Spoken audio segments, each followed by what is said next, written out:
I have something for you special that is going to be helpful to beginner level jazz players. And one of the problems we have is getting the syncopation and the rhythm right on melodic lines, and also being able to spread out the harmony into two hands, so it's spread voicing. So that's what I'm going to be talking about in this video, and I hope it's helpful for you. Please write to me and let me know. So here we go now with a great song. It's a very popular song by Duke Ellington, and you all know it, I'm sure, called Don't Get Around Much Anymore. So here we go.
These are pages from my book. This is chapter 15 on spread voicings.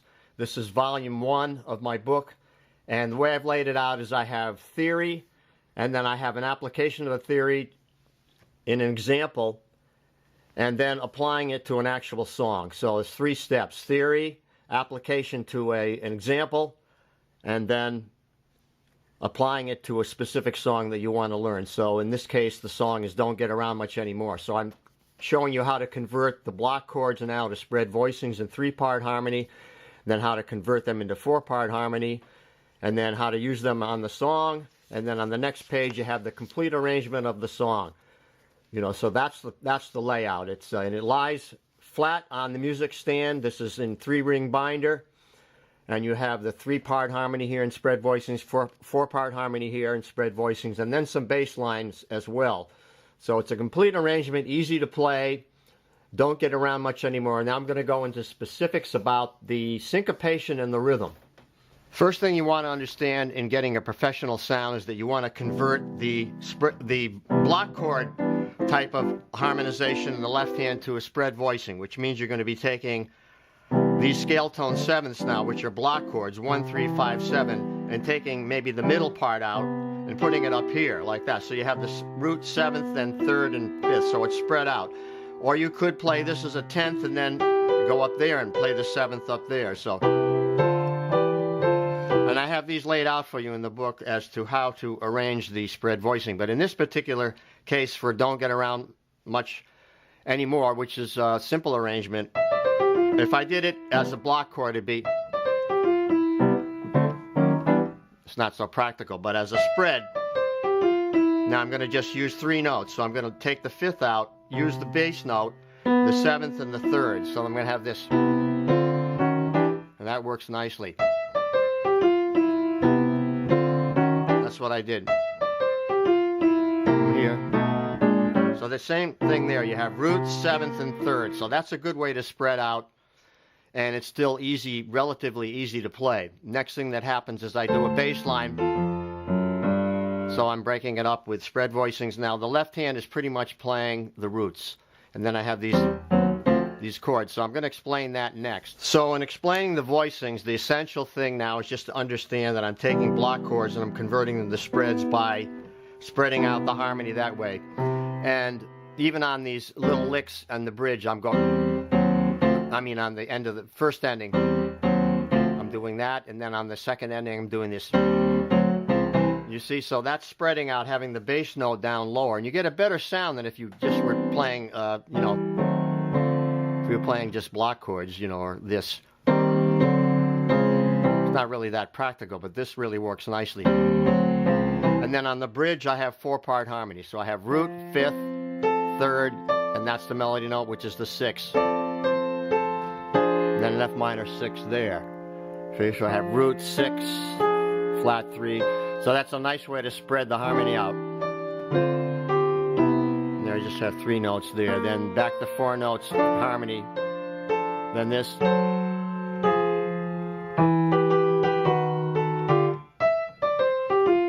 So this is an easy arrangement using the spread voicings, but now I'm going to talk about the rhythms. That's the tricky part of this song, is understanding the syncopation. This basically easy arrangement of Don't Get Around Much Anymore is available on my website for free. But I'm also plugging my book, and if you get the book, you're going to get more information. You get the examples and the theory and everything else, so you'll understand more in depth. And if you get the combination of the videos and the book, they've got everything complete as far as what I can show you. The first thing I try to do when I'm learning a song is just get the notes down, you know, so like you want to get all these notes. You don't worry about tempo or anything like that. Just get the notes. You understand them theoretically as well as just what they are. You're reading them, you know, like this is a C major 7, D minor 7, E flat minor 7, and how they're harmonized, you know. In other words, these are root 7th, 3rd, root 7th, 3rd, root 7th, 3rd, like that. You want to when you understand the theory of the spread voicing, then you are getting, you know, you how to apply it to future songs, and everything gets a lot easier as you go along and learn more. Now, so it ascends, right, harmonically, then it descends in the bass line. So now these are dominant 7s because there's the flat 7 there. Right down chromatically from C7 to A7. Then when you have a bass line with some 3rds here. Now, I don't worry about rhythm yet. Just get the notes. You can even practice it very slowly, like. Don't think about rhythm. Just get all the notes right.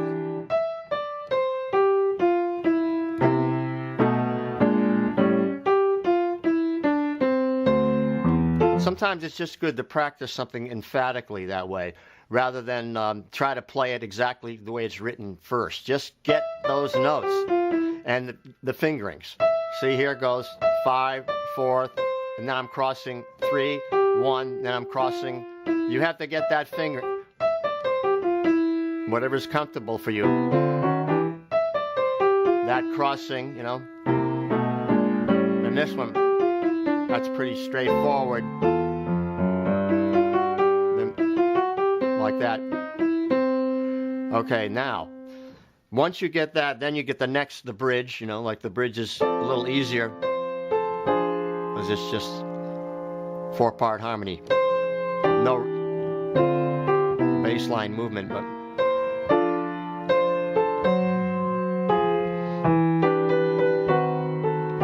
Okay, so now I'm going to talk about the rhythmic aspect of the melody now. Let's go with that. Okay, some essential things now, and let's use the metronome. Okay, so like if you're playing on the beat, let's go to 120, well, whatever, close to it. On the beat, off the beat. So you can reduce most of what you're doing to those 2 factors, either on or off. And there can be placed anywhere if there, you know, there's 8 eighth notes in a measure. So out of those eighth notes, the note can fall on any of them, either on the beat, right on the beat, or off the beat, or combinations of them. So the way this melody starts out, it starts out with the first 2 notes being off the beat, then the next 4 being on and off, their eighth notes. So you have 1 and 2 and, right? 1 and 2 and 3 and 4 and. Now you have to be able to count the rhythm in order to understand it. I always tell my students, if you can't count it, then you're not understanding it. You know, you want to count, you're understanding it intellectually when you can count it. Then you have to go beyond that and understand it feel-wise, you know, and just begin to understand, of course, straight eighths versus swing eighths. Like straight eighths are this. You know, that's not what we want. We want swing eighths. Now, what's the difference? Well, the first eighth gets more value than the second eighth. So it's like, you don't want it to sound sing-song, but you do want that.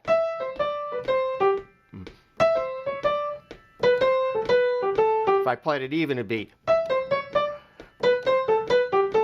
you be like rock and roll or, Latin music is more straight eighths.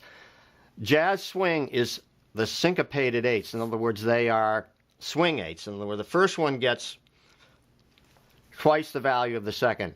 Or you can divide it into thirds and say it gets 2/3 of the value, and the second one gets 1/3. And this is explained better in my book than I can right now. But you can hear the difference, right? That's swinging it, not swinging it would be, or that'd be even eighths, swing eighths. Now counting it.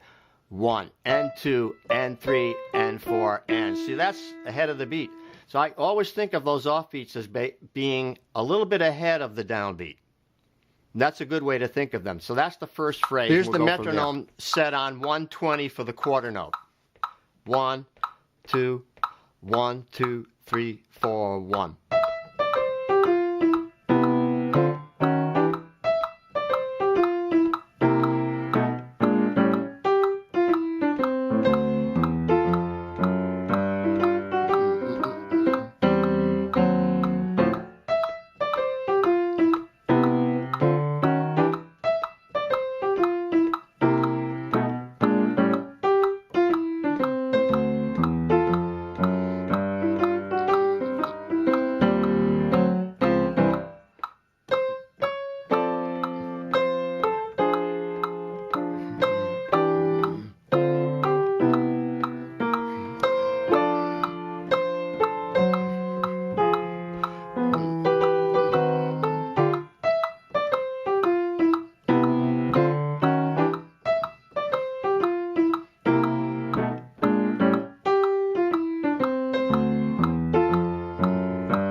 Now I'm putting the metronome on 60 for the 2 and 4. So this is going to help it to swing better. So here we go. 1, 2, 1.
So now what's fascinating about this song is you have this melody.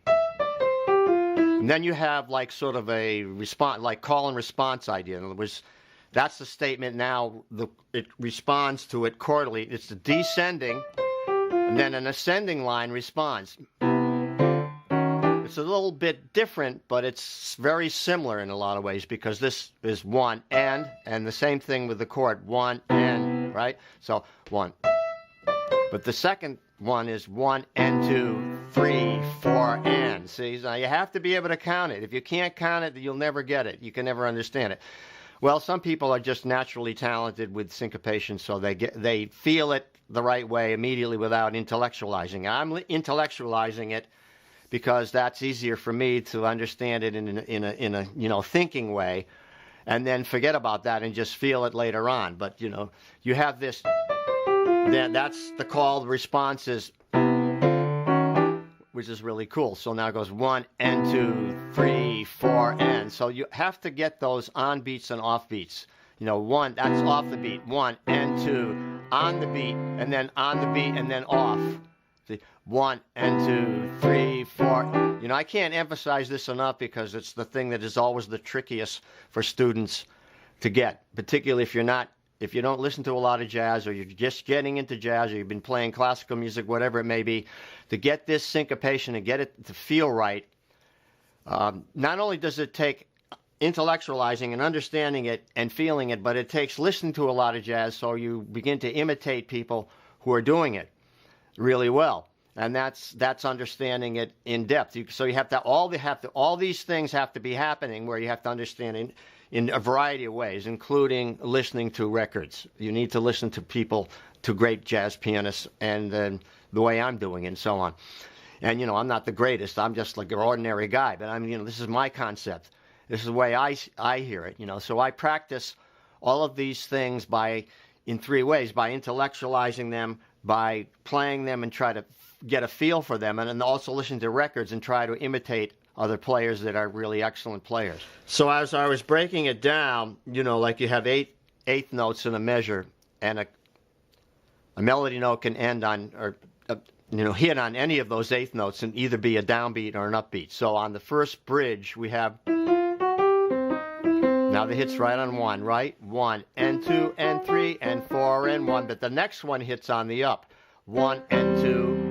Okay, and the next one hits on the down. 1, go 1 and 2, 3, 4, and the last one, the third chord, hits on the up of 4. So we're counting it like this: 1 and 2, 3, 4, and.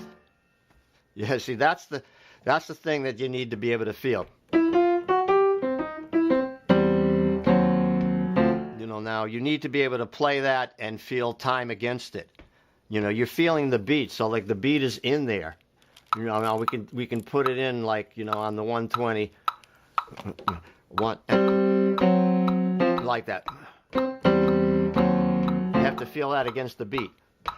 That's hitting on the quarter notes. 1, 2, 3, 4, 1 and 2, 3, 4, and. Okay, now the second ending, it goes like this. 1 and 2, 3, 4, and. You see, so those ands, I like to think of them. There's two ways you can think of them. Those ands that like 1 and 2. I think of that as the second half of beat 1. 1 falling after 1. 1 and 2, 3, and then 4 and. So that 4 and, you can think of it as the end of 4, but you can also think of it as anticipating 1 of the next measure, and I like to think of it that way because it really is to me, it's hitting the ahead of the beat. This is one's behind the quarter note. 1 and 2, 3, 4, and that one's ahead of the quarter note of the next measure. That's an interesting and tricky little thing there, but I hope that you understand what I'm saying.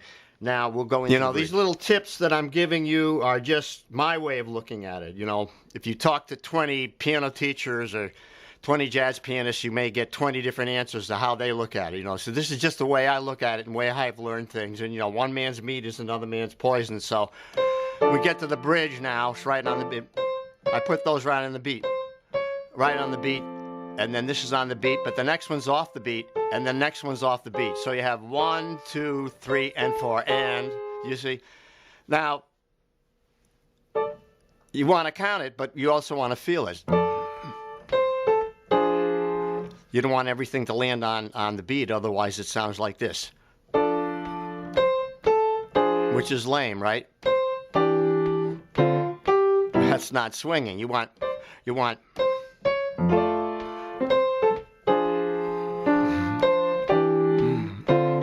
So the most important way to learn how to do that is to be able to play it against a metronome. You have to be able to feel the beat, or beat your foot, whatever it makes you, allows you to feel the beat and play against it, like 1, 2, 3, 4, 1 and 2 and 3 and 4, like that.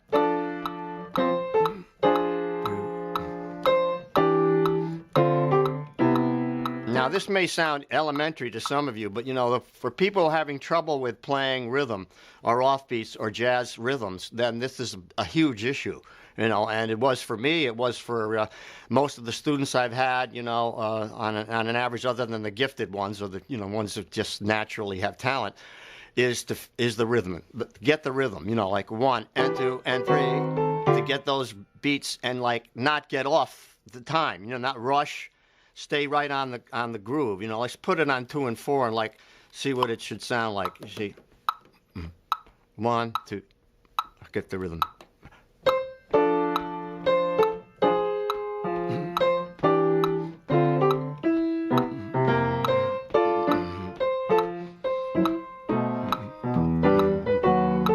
See, that's it. And you want to be, it wants to be relaxed, and also the notes want to be legato. I mean, jazz, it's legato. In jazz phrasing, it's legato. It's elongated. And unless you want a staccato, like you might want that to be. But those, the rest of them are legato. These are legato.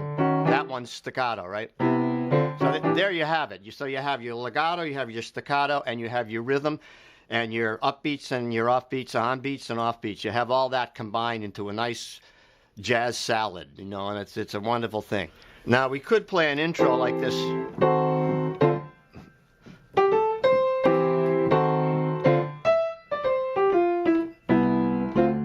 Like that, we could do that. You see, I put the bass note down an octave lower. And also, we do have an ending here, so let's look at that. So, like the last time it goes...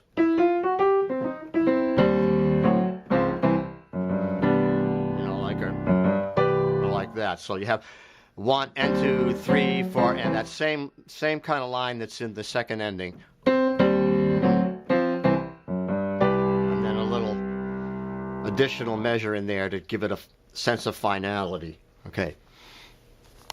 Now, when you get really good at this, playing this song, you might want to go on, graduate, as we say, to a higher level and play it with a backing track. Now, you can get these free off of YouTube, or you can get Band in the Box, or you can program, you know, certain software to give you a backing track. Now, this is better than a metronome in some ways. You're playing with a bass player and a drummer.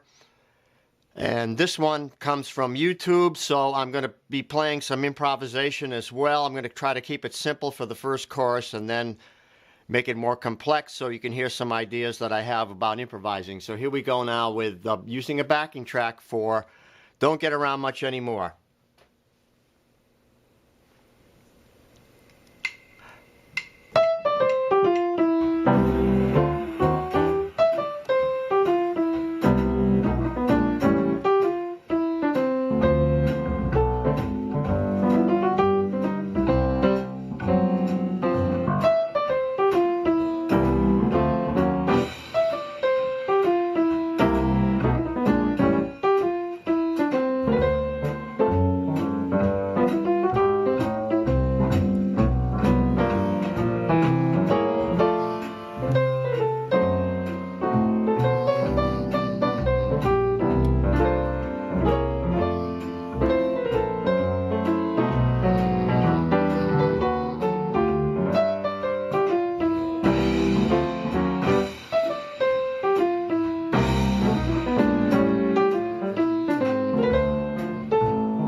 Wrapping up, that's it from the Jazz Ranch for tonight.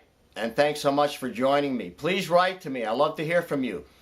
And I always try to respond to comments. You know, it takes me a while to catch up sometimes because I get a lot of comments, and also emails. So please be patient, and I will get back to you when I can. And if I don't get back to you, then write to me again to remind me to get back to you. So that's easy, right?